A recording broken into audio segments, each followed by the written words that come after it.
Case নাই, ও case না পায়া ও হতাশাগ্রস্ত আছে, পরিবারের অশান্তি, যে মদ খায়, মানে কোন রকম সংসারটা সুখের হয় না। আর এক দাদা, ও যাজক, বাগানি, ও একটা শহরের মানে যাজন করে, ও মদ খায়।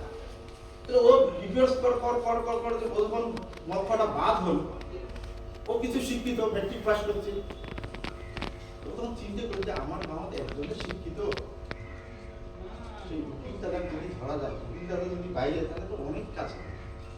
তো মাঝে মধ্যে যায়, দাদা আপনি ডিভোর্স বাইরে, আচ্ছা ঠিক আছে বাইরে। তারপরে বলে অমুক দিন থেকে বাইরে, সেদিন যায়, বলে না আজকে তো সময়টা ঠিক আছে, আমি কথা দিলুন নেক্সট দিন। এবার ও নাসর বান্দা, বাইরে বাইরে বাইরে, ভাবি যে সময়টা প্রত্যেক দিন আসে, এও লাগে, ঠিক আছে আজকে যায়। তো প্রথম যেদিন ও ডিপিআরস যায়, গেছি একটা বাড়ি, কারণ আমরা একটা যেমনই হোক আমার আচরণ করছি সেটা আমরা মেনটেন করার চেষ্টা করি, যে খবর নেই দাদা কেমন আছেন, কি কথা, খবর নিয়েছি নাই, মানে আমার সমস্যা এই যে পাশের বাড়ির সাথে কাজিয়ে, মাটি বাড়ি নিয়ে কাজিয়ে, কিসের কাজিয়ে, যে আমার উকিল আছে না, উকিলের সাথে যোগাযোগ করে। তো মানি নিছে, যাজন করছে, বাড়িয়েছে, তারপরে দিন তো ওই ব্যক্তিটা উকিলের বলছে, তো উকিলও বলছে ঠিক আছে মোর বাড়ি আসিস। এই যে জীবনের প্রথম কেস প্যালেটটা, ও যদি ডিপিএস না দেয় তাহলে কেসটা না হবে। আর এলা বর্তমান এত কেস ওর কাছে ঠাকুর যে ভগবান, ঠাকুর যে সবকিছু চিন্তা করে, ওর মুখ দিয়ে শুনলে তাও শুনে দিচ্ছে, সমস্ত পরিবারটা নিরামিষ, সবাই নিরামিষ গ্রহণ করে। এই যে ডিপিএস শারীরিক, মানসিক, আধ্যাত্মিক, সামাজিক কি ডেভেলপ হবে, আমার প্রত্যেকের বিশেষত যে আমার মুহূর্তে শত্রু যে অনেক দেখা যায় শিক্ষিত, টাকা বসে আছে, শান্তি নেই, কর্মসংস্থান খুঁজে পাওয়া যাচ্ছে না, তার মানে প্রকৃত বন্ধু পাওয়া যাচ্ছে না, কার কাছে পরামর্শ নিবে। আর আমরা যখন এই গণ্ডিত পাঠা বিভিন্ন ধরনের আলাপ আলোচনা হয়, সাথে জীবন পরিচালনার রাস্তা খুঁজে পাওয়া যায়।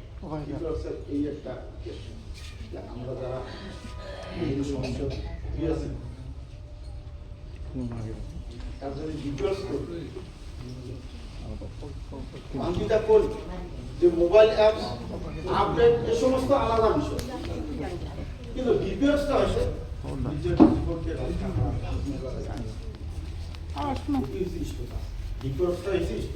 আমরা ইষ্টবিধি করি,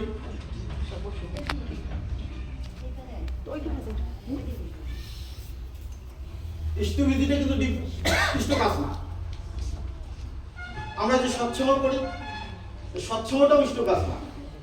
এই সৎসঙ্গ মাতৃ সম্মিলন, এখানে একটা বস্তু হয়, আমার একটা একতা, একটা সম্মতি করে, আর সবাই মিলে একসঙ্গে ঈশ্বরের প্রার্থনা করে। আর ইষ্টবিধিটাও তাই, ইষ্ট কাজ না। আচার্যদেব একদিন গল্প করছিল যে আমরা সবাই পান খাই, তুমি দীক্ষা দেওয়ার সময় গল্পটা করো যে আমরা সবাই পান খাই, পান জানি, পানের দোকান সম্পর্কে আমার সবারই ধারণা একটা আছে, যে পান যখন খাই আপনারা দেখবেন বা জানেনও কথাটা, যে পানটা কিন্তু একটা কাপড় দিয়ে পেঁচানো থাকে, সেখান থেকে পানটা বাইর করে দেয়, তবে আবার কাপড়টা দিয়ে পানটা পেঁচানো থাকে। এই কারণটা কেন পানটা পেঁচে রাখে? এই জন্য পানটা পেঁচে রাখে যাতে পানটা শুকিয়ে না যায়। আসলদের পেছনে যদি পানটা দীক্ষা হয় তাহলে ইষ্টবিধিটা ওই কাপড়, দীক্ষাটাকে বাঁচিয়ে রাখার জন্য ইষ্টবিধি। ইষ্টবিধি কোনো ইষ্ট কাজ না। সত্তাটাকে বাঁচিয়ে রাখার জন্য এই দৃষ্টিগুলি, আর সত্তার পরিপোষণ করার নামেই হচ্ছে ধর্ম। প্রতিবেশ সে পানিতে কবার চাচ্ছে, সে সত্তা সচিদানন্দময়, অসৎ বিরোধী সত্য, আর সত্তার পরিপোষণটা তাই ধর্ম। আর ধর্ম মূলত হয় আদর্শে, যে আমরা যদি ধর্ম পালন করি সত্যি সত্যি, তাহলে আদর্শের সাথে যদি আমরা যুক্ত না থাকি, তাহলে ধর্মটা মুক্ত হয়। আমার সবারই নির্দিষ্ট নির্দিষ্ট একটা দৃষ্টিকোণ আছে। আমরা একটা সম্পূর্ণ হাতি বর্ণনা দিতে পারি না। আমি যদি হাতি অন্ধর হাতি দেখার মতো আমার, যে ঠাকুরের সম্পূর্ণ দৃষ্টি আমাদের দৃষ্টি দিয়ে নির্ণয় করা উচিত। আমরা যদি সম্মুখে দেখি, পিছন দিকে আমি দেখতে পাই। অন্ধরা যেরকম হাতি দেখে, যে কান ধরছে সে বলছে হাতি চুলের মতো, যে পা ধরছে সে বলছে হাতি খাম্বার মতো। এরকম বিভিন্ন জনের বিভিন্ন অনুভূতির একটা, কিন্তু টোটাল হাতিটা কিন্তু সম্পূর্ণটা দৃষ্টিকোণ মিলিয়ে একটা। আমরা প্রত্যেকে কিন্তু সেরকম এখনো সাম্যতা আমার আসে না। আমরা সবাই ইমব্যালেন্স, আর এই ইমব্যালেন্সটা ব্যালেন্স করার জন্য ব্যালেন্স পুরুষের দরকার। আমরা যতক্ষণ পর্যন্ত ব্যালেন্স পুরুষের সাথে যুক্ত হই নাই, ততক্ষণ পর্যন্ত নিজের জীবনটা উপভোগ করা যায়। আর বিশেষ করে আমরা যাতে আরো পারফেক্ট হই, তিনি প্রত্যেক মুহূর্তে যে আমার সৌভাগ্য যে তিনি ধুপড়ি নিয়ে এত ব্যতিব্যস্ত,